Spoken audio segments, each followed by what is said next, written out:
biggest threat: black hat hackers. Without them, cybersecurity wouldn't even need to exist. But we already know that not all hackers are bad. We have bad hackers and we have good hackers. Both of them exist in large number and they are everywhere on the internet. Bad hackers are there to inflict damage, while good hackers are there to protect and secure. But it's time we start using real terms for this that we're already introduced to. Let's refer to bad hackers as black hat hackers and to good hackers as white hat hackers. Since we already know what both white hat and black hat hackers intend to do on the internet, let's move our focus on the black hat hackers since it's much more important to understand the bad guys. Let's dissect black hat hackers by their main motives as well as by their personality traits. Now, it's important to mention that not all the black hat hackers will have these traits and these motives, and sometimes they can be rather deceiving both in real life and in cyber world. But most of them will, however, have some of these traits and motives. Okay, let's talk about the motives first. One of the most obvious one would be monetary or financial gain. As everyone else in this world that works for money, so do the black hat hackers. They just decided to use their skills for bad cause and to earn money illegally by hacking and phishing other people and companies. This is simply due to their desire to earn more money faster. With illegal hacking, a lot of money can be made, and that is why some people with hacking skills turn to the bad side. Some of the hackers don't even have to do their illegal activities themselves in order to earn money. For example, they can code their own exploits and tools that they will later sell to other people on the deep web market who will later use it for illegal stuff. One of the most common and dangerous ways that allows black hat hackers to earn, or better say steal money, is by releasing a ransomware. Now, ransomware is something that we will talk about rather soon, but it simply infects and encrypts the target's data and then asks for money in order to decrypt that data. Another motive that hackers have is simply to control things. This can be for many purposes, such as just the joy of controlling other people's devices and being able to spy on them and steal their data at any time, but also it can be used to run different attacks such as DDoS attacks. Another thing that motivates some hackers is power, or also political power. This one is a no-brainer. Political wars are being fought on every field, including cyberspace. Sometimes, even the country can be standing behind a strong hacking group and give them all the resources they need in order to run the attacks against other organizations or countries. This is not that uncommon, and later in the course we will mention some of the attacks that happened between different countries in cyberspace. And another common motive that some hackers have is simply to destroy everything they can. This destructive mode can be tied with some other motives, but it can also be the only motive out there. Some hackers are just not happy with the world and tend to destroy everything they can. Besides these, there are other motives as well, such as religious motives or greed and curiosity, but these ones are the most common. And just to mention that entire time, we're only referring to the black hat hackers. As far as coming to their personality traits, we can point out a few. Now, since crime is itself an act of rebellion against laws, we can say that most of the black hat hackers are rebellious. They can form organized hacking groups or cyber crime support structures. These groups or structures bring like-minded people together, and they can be highly effective since all the members already disregard law. Some of the black hat hackers also have inferiority complex, and an inferiority complex is where an individual lacks self-esteem, doubts their own capabilities, and feels that they do not measure up to some standards. Such a person will feel weak, and to compensate for this, they will try and do something to prove that they're strong. Some hackers have these social characteristics, and this makes them very dangerous. Another trait is that they can be radical. This mostly applies to cyber terrorists and hacktivists. Hacktivists are radical and will do anything to overhaul what they do not like. This can also be tied to political cyber war, but it doesn't necessarily have to. And another thing or trait that black hat hackers have is a lack of social support. This one is also common, but not always the case. In some research, this was stated. It was said that cybercriminals lack social skills, and as a consequence, they fail to associate with people who can give them the social support that they need.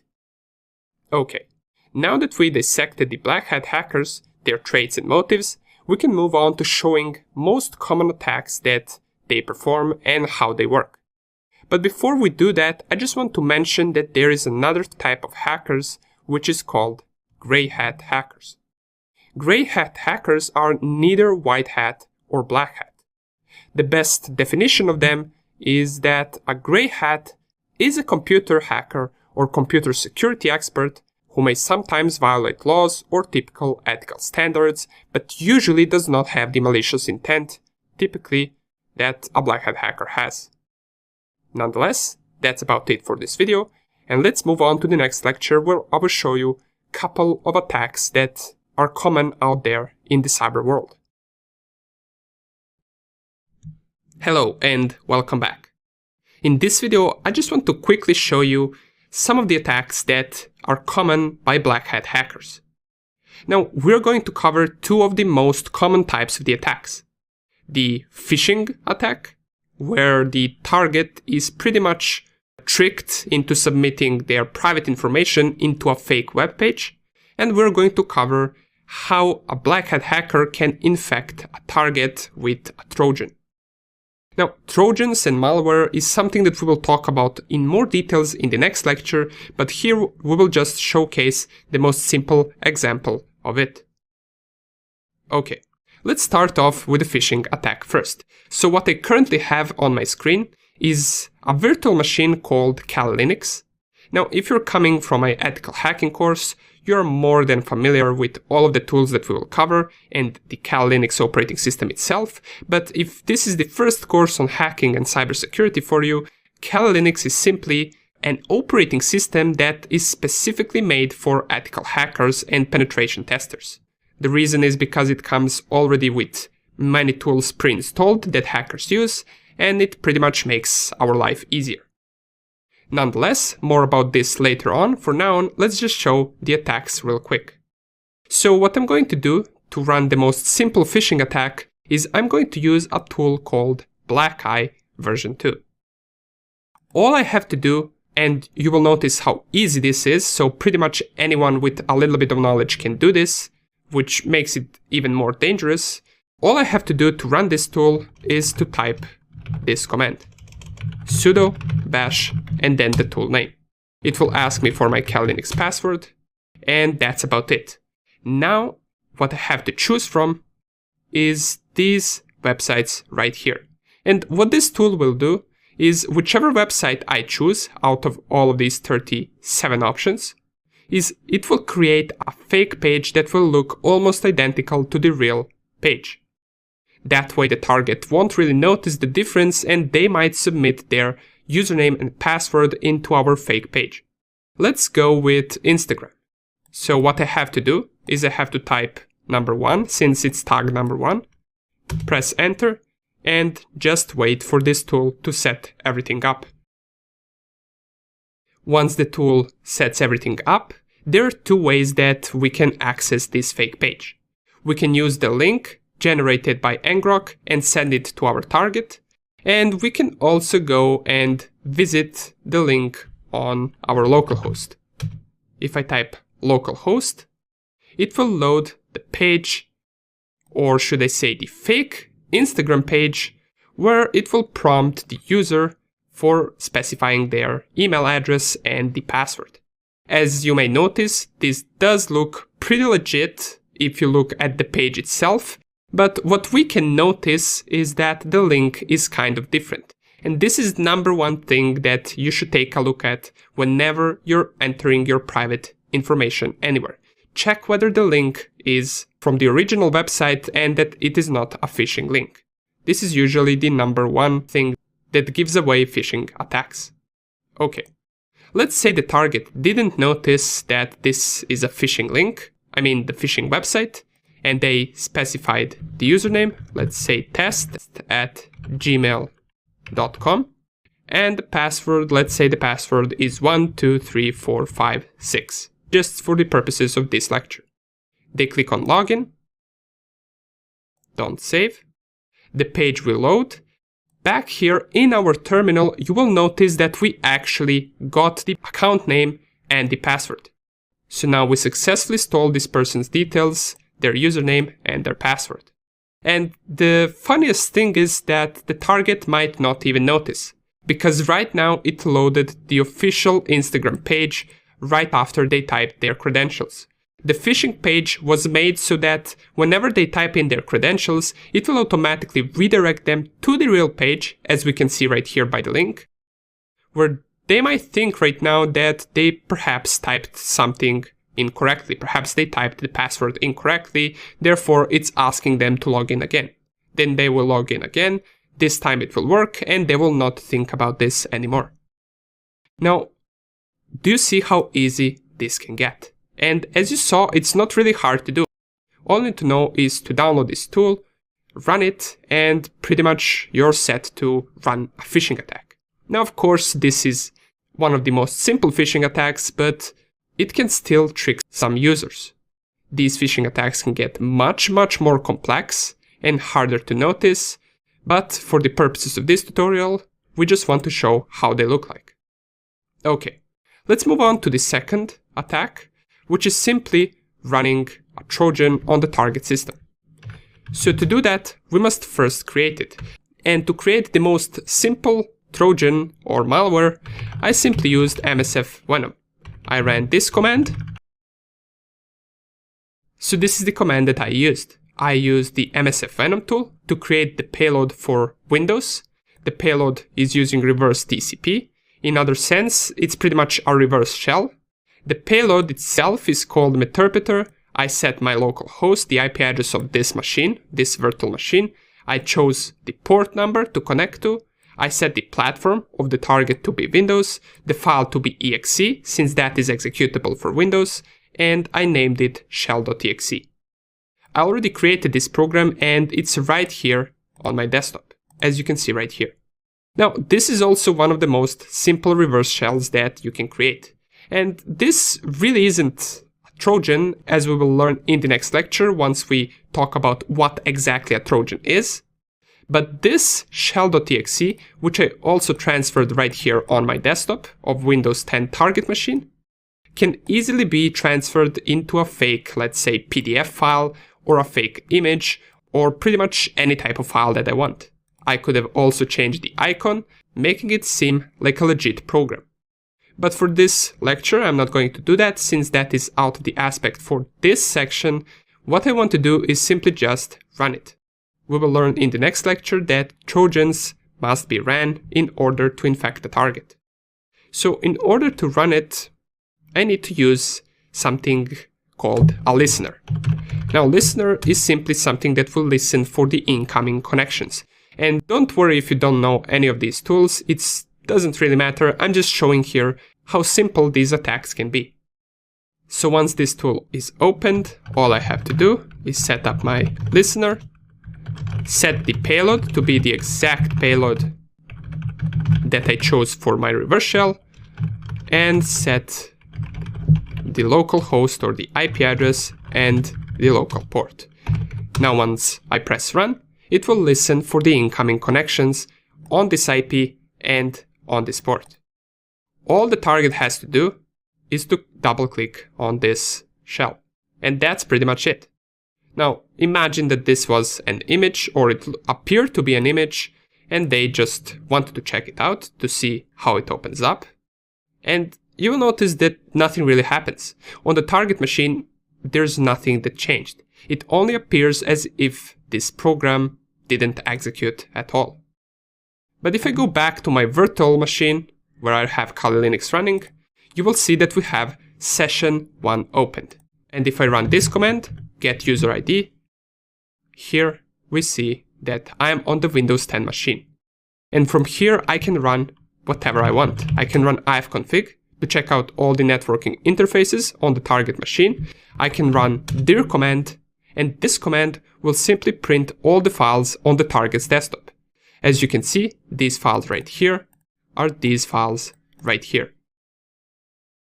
I can also enter a shell within this meterpreter session, and here I can pretty much type whichever command I want, and it will be exactly the same as if I was using the command prompt on the Windows 10 machine. Let's close this.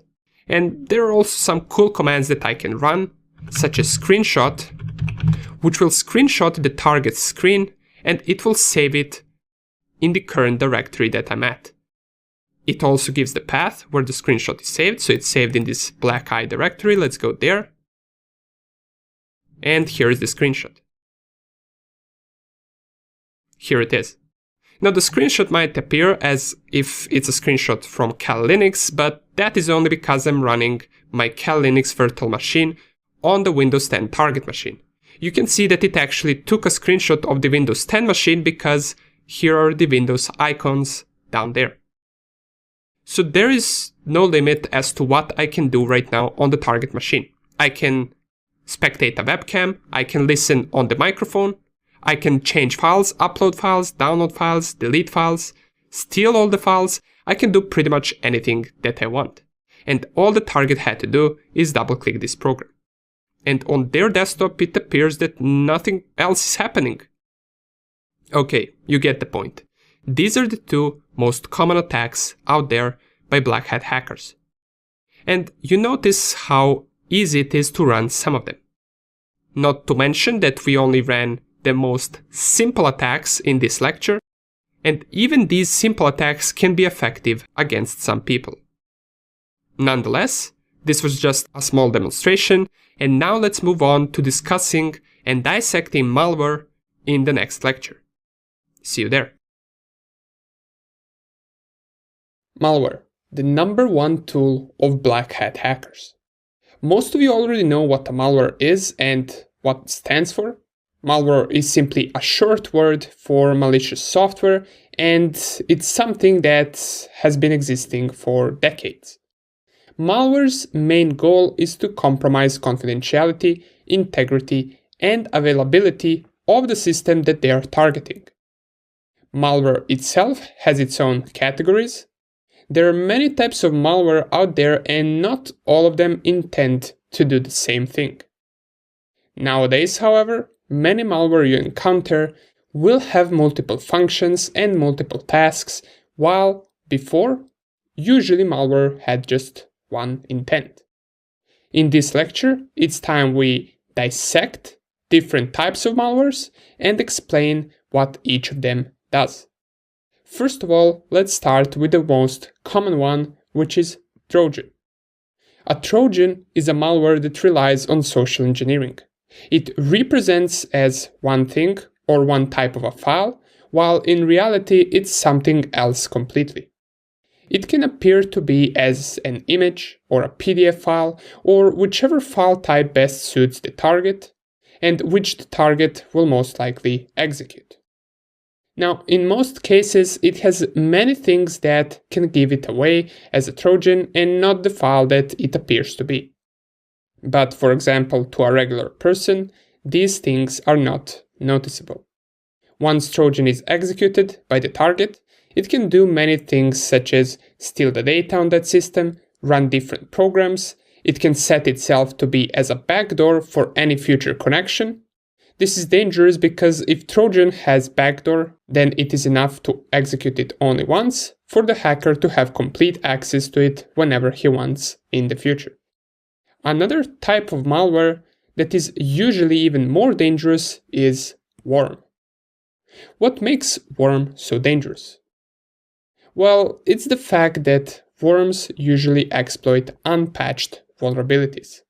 This means, unlike Trojan, who must be executed in order to run, A worm provides its own delivery mechanism so that it can actually automatically spread from system to system.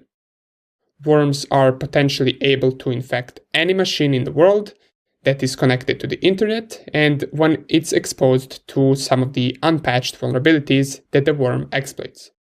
This is especially dangerous if the attacker discovers a 0-day vulnerability on a widely spread software or protocol that most machines implement. In theory, if that machine is not protected by any additional firewall or security measure, it can be infected by the worm by just being connected to the internet. Another dangerous malware out there is ransomware. Ransomware is something that you also might have heard about, as it's becoming more and more popular recently. Ransomware is simply a malicious program that, when executed on your system, encrypts all of your data and asks for money in order to decrypt that data. Usually this money is provided in crypto, since it's far more difficult to track than fiat, and it will give you a couple of days to pay for the ransom before destroying all of your data on that system. The next one you probably have heard about, as many people refer to malware, being simply a virus. Now, viruses have been around for decades, and in many cases they are simply just self-replicating file infectors. Nowadays, they are less popular than before, but some attackers are still finding creative ways to run viruses. Now we come to perhaps the most dangerous malware for a single system, and that is a rootkit. Rootkit is a malicious program designed to give unauthorized access to a system or a software. Well, you might be asking now, well, what is the difference between a rootkit and, for example, a Trojan? Well, rootkits are hidden deep inside the operating system, and they can commonly be very, very hard to remove, and in some cases close to impossible to remove. Not only that, but they can sometimes be very, very hard to detect as well. And last but not least, we have spyware. Now, spyware is simply a program that is used to spy on you, as its name says. This can be for many purposes, and sometimes it's even combined with something called adware. Spyware can spy on things you visit and look on the internet, and adware will show you these ads in order to get you to buy something.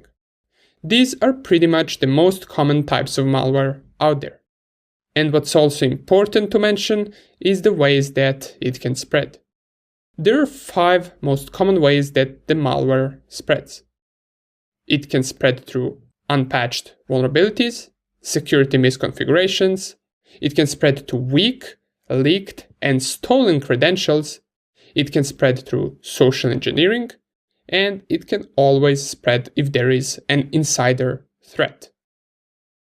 Now that we covered different types of malware that black hat hackers use, and we mentioned how they usually spread, I will leave some additional resources right after this lecture, and let's discuss in the next lecture, is there anything that we can do to simply stop the hackers?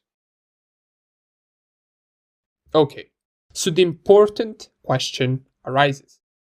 In the world where black hat hackers tend to attack and destroy, is there anything we can do about that? Well, we already know we can prevent them in many cases, and we will cover certain methods of stopping and preventing attacks, but then comes the next question. Can we actually catch them? Well, this can be a lot harder than preventing them. Plus, there are certain factors to take into consideration when catching a black hat hacker. These would be 3 main things. First one is how good a hacker is. This one is of course important because if a hacker is just running some scripts and has no idea what he is doing, then eventually he will leave trace and clues behind, which will lead back to him. The second thing, and probably the biggest reason hackers get caught, is because they are careless.